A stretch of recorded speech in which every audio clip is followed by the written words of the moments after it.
I'm going to talk about this pilot study that was conducted in South Korea on 2010 and was published by American Academy of Physical Medicine and Rehabilitation.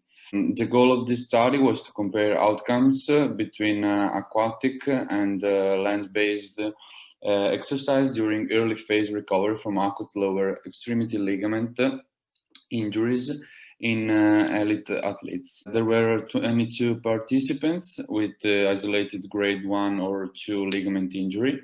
So athletes with other injuries added to ligament injuries have been cut from this study. And participants were randomized into either an aquatic or land-based exercise group, and 4 weeks rehabilitation, and data were collected at baseline and at second and fourth week. And measurements in this study was a VA scale for pain, static stability, level 5 and 3, dynamic stability, and percentage single limb support time. So the program of the study was lasted 4 weeks. For both groups, the program and exercise were identical, except that aquatic group performed underwater. The temperature of water was about 34 and 25 degrees. On the first week, there were initial measurements and price protocol. All the athletes did the price protocol, so protection, rest, ice, compression, and elevation. On second week, they started with range of motion and strengthening exercise. And at the end of this week, there was the first reassessment. On the third and fourth week were added the proprioceptive and functional exercises. And at the end of the fourth week was performed the second reassessment. As I said, after the first week began the exercise program that consisted of 5 sessions per week for 3 consecutive weeks. Each session lasted 1 hour and included gentle warming up and cool down. On this chart, we can see that aquatic and land-based exercise were identical for both groups, and each group was divided in ankle and knee rehabilitation.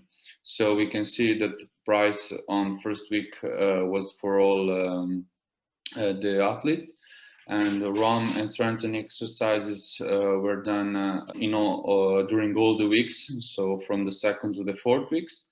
And proprioceptive training and functional exercises started from the third. ROM and strengthening exercise consisted of 2 to 3 sets of 10 repetitions per muscle group. For ROM exercises, each repetition lasted 15 to 30 seconds, and strengthening exercises, isometric or isotonic, each contraction lasted 5 to 10 seconds. Isotonic contractions were accomplished over a full range of motion.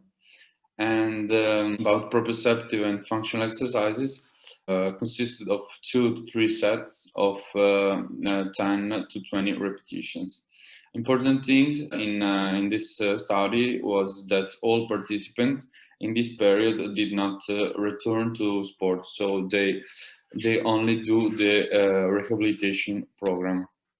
These are some pictures taken from the article, and we can see that all the exercises were identical. The first one, we can see a leg extension on land and underwater. On the second, on the right, we can see the proprioceptive training on the land and underwater. So, outcome measurements, they used 100 millimeters VAS scale as usual. For static and dynamic stability was used the Biodex balance system, and we can see the picture of the platform. And they used also gait right for single limb support time. On the picture we can see this lady, but there were athletes, and it is a portable walkaway embedded with pressure activated sensors, and athletes walk barefoot over the mat. So the measurements on Biodex balance system stability varies according to the level of platform resistance. Level 5 and 3 are intermediate levels.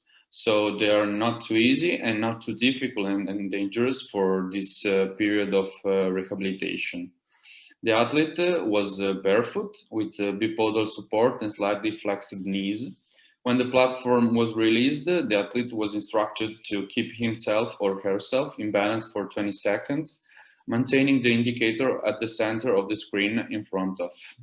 OSI, overall stability index, was released automatically by the software, and the lower OSI indicated better performance.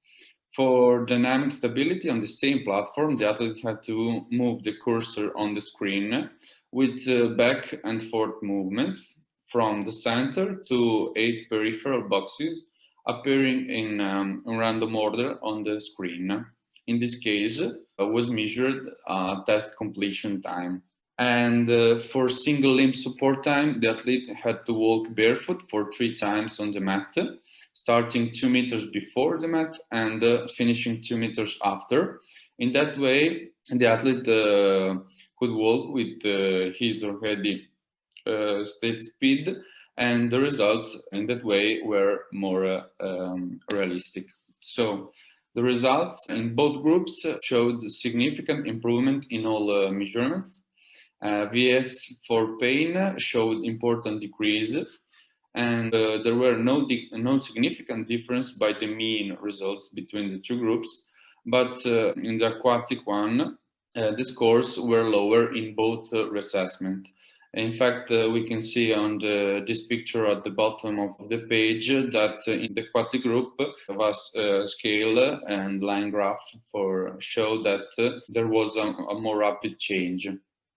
Other measurements was similar with VA scale changes, so there weren't a significant difference between the two groups, but the aquatic group had more rapid change.